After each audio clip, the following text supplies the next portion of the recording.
नमस्कार मैत्रिणींनो, आज मी तुम्हाला दाखवणार आहे ब्युटिफुल ब्लाउज नेक, जे की पान शेपमध्ये आहे, ज्याच्या हाताला आपण अशी पाइपिंग लेसचा यूज केलेला आहे।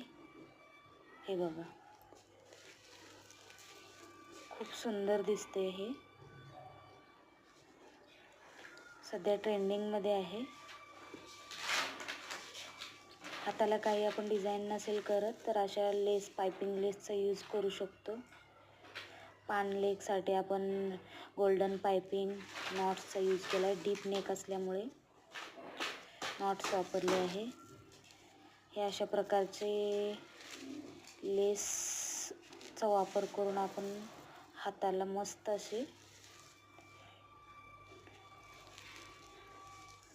लुक देऊ शकतो। हा कसा वाटला ब्लाउज तुम्ही नक्की कमेंटमध्ये मला सांगा, आणि माझ्या चॅनलला लाईक, शेअर अँड सबस्क्राईब